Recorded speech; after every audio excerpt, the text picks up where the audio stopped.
जन्माष्टमी व्रत करने वाले जरूर करें इस कथा का पाठ। पूर्व काल में हरिश्चंद्र नामक चक्रवर्ती राजा हुए थे।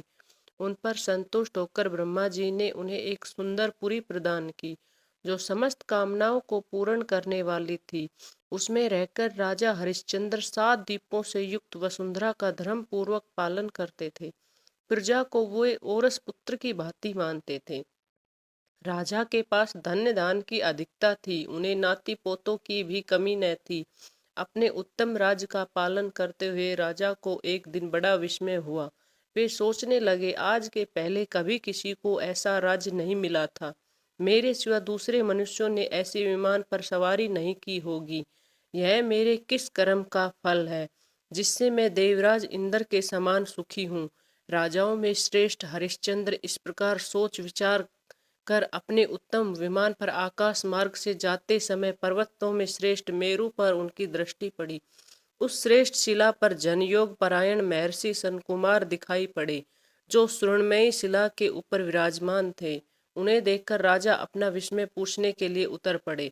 उन्होंने पास जा मुनि के चरणों में मस्तक झुकाया। महर्षि ने भी राजा का अभिनंदन किया। फिर सुखपूर्वक बैठकर राजा ने मुनिश्रेष्ठ संत कुमार जी से पूछा, भगवान, मुझे जो यह संपत्ति प्राप्त हुई है, मानव लोक में प्राय दुर्लभ है। ऐसी संपत्ति किस क्रम से प्राप्त होती है? मैं पूर्व जन्म में कौन था, ये सब बातें यथार्थ रूप से बतलाइए।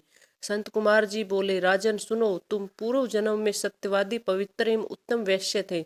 तुमने अपने काम धाम छोड़ दिया था, इसलिए बंधु बांधवों ने तुम्हारा परित्याग कर दिया। तुम्हारे पास जीविका का कोई साधन नहीं रह गया था, इसलिए तुम स्वजनों को छोड़कर चल दिए। एक समय तुम किसी जंगल में जा पहुंचे। वहां एक पोखर में कमल खिले हुए थे। उन्हें देखकर तुम दोनों के मन में यह विचार उठा कि हम यहाँ से कमल ले ले। कमल लेकर तुम दोनों एक एक पग भूमि लांघते हुए शुभ एवं पुण्यमयी वाराणसीपुरी में पहुंचे। वहां तुम लोग कमल बेचने लगे, किंतु कोई भी उन्हें खरीदता नहीं था। वहीं खड़े खड़े तुम्हारे कानों में बाजे की आवाज सुनाई पड़ी। फिर तुम उसी ओर चल दिए। वहां काशी के विख्यात राजा इंद्रदुमन की सती साध्वी कन्या चंद्रावंती ने, जो बड़ी सौभाग्यशालिनी थी, जयंती नामक जन्माष्टमी का शुभ कारक व्रत किया था। उस स्थान पर तुम बड़े हर्ष के साथ गए। वहां पहुंचने पर तुम्हारा चित्त संतुष्ट हो गया। तुमने वहां भगवान के पूजन का विधान देखा। कलश के ऊपर श्री हरि की स्थापना करके उसकी पूजा हो रही थी। विशेष समारोह के साथ भगवान का पूजन किया गया था। भिन्न भिन्न पुष्पों से उनका श्रृंगार हुआ था। भगवान की भक्ति के वशीभूत हो तुमने भी अपनी पुत्री के साथ कमल के फूलों से वहां श्री हरि का पूजन किया तथा पूजा से बचे हुए फूलों को उनके समीप ही बिखेर दिया। राजकुमारी तुम्हें धन देने लगी, किंतु तुमने नहीं लिया। तब राजकुमारी ने तुम्हें भोजन के लिए आमंत्रित किया, किंतु उस समय तुमने न तो भोजन स्वीकार किया और न ही धन ही लिया। यही पुण्य तुमने पिछले जन्म में उपार्जित किया था। फिर अपने कर्म के अनुसार तुम्हारी मृत्यु हो गई।